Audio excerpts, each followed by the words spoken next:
Neste Dia do Trabalho, a gente não pode esquecer de falar daqueles trabalhadores que não possuem vínculo formal com uma empresa. São popularmente conhecidos como autônomos, informais.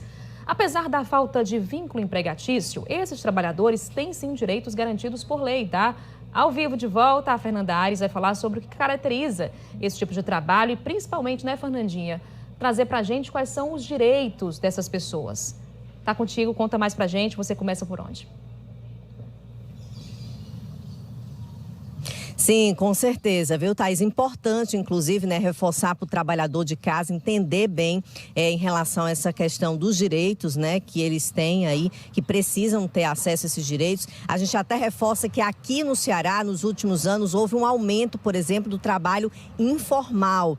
A gente cita, por exemplo, os dados do IBGE referentes aí aos últimos 4 meses aí do ano passado, quando quase 2 milhões de pessoas estiveram nessa situação, né, da informalidade, que é justamente aquele trabalhador que não tem um vínculo empregatício formal, né, carteira assinada ou mesmo algum tipo de contrato firmado com uma empresa que trabalha na informalidade. O que é diferente, por exemplo, do trabalhador autônomo, né, que exerce ali uma atividade por conta própria. É diferente. Eu estou, inclusive, com um especialista que vai ajudar você de casa a entender um pouco melhor e também sobre esses direitos que são tão importantes, são necessários para o trabalhador de uma forma geral. É o Franco Almada, que é advogado trabalhista, que tem mais detalhes. Franco, uma boa tarde para você. Sempre importante reforçar sobre isso, porque todo trabalhador tem o seu direito. Muito boa tarde. Primeiramente, feliz dia do trabalho para todos. Bom, todo trabalhador realmente ele tem o direito. O que o trabalhador que está na informalidade tem que saber, tem que entender, na verdade, é por que ele está nessa informalidade. Será que ele está na informalidade porque ele tem um vínculo de emprego, por exemplo, e esse contrato não está assinado na carteira? Como é que ele descobre isso? É simples. O trabalhador tem que pensar se nesse trabalho que ele está, ele tem que comparecer todo dia, ele tem que estar subordinado a uma rotina, a uma jornada de trabalho, ele tem que, por exemplo, obedecer ordens.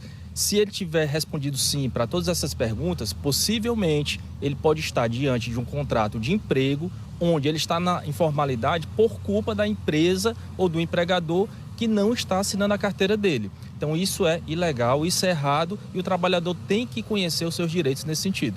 Pronto, tem também aquele trabalhador que já exerce algum tipo de atividade ou mesmo de serviço de forma autônoma, ou seja, ele mesmo optou por atuar ali por conta própria, que é bem diferente do informal, por exemplo. Isso. O trabalhador informal, ele nem recolhe nada perante a Previdência Social, nem declara renda perante a Receita Federal.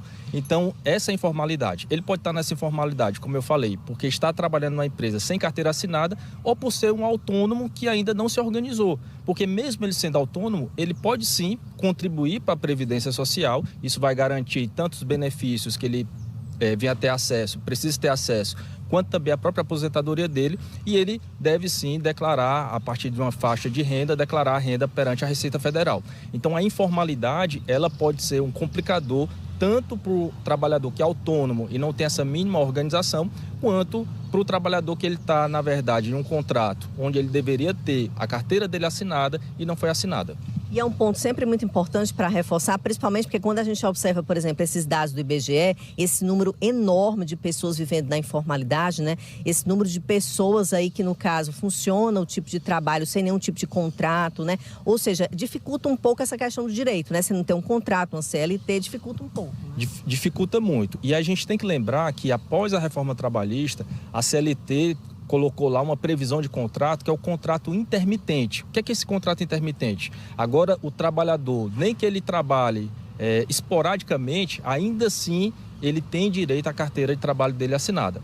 Esse contrato intermitente foi para trazer para a formalidade aquele famoso bico, aquele famoso trabalhador que trabalhava apenas 1 ou 2 vezes por semana. Ok, muito obrigada pelas informações. Então é isso, são detalhes sempre muito importantes para reforçar, importantes aí para o trabalhador, viu? Volto com você, Thaís. Tá certo, Fernanda. Obrigada pelas informações e orientações. Até mais.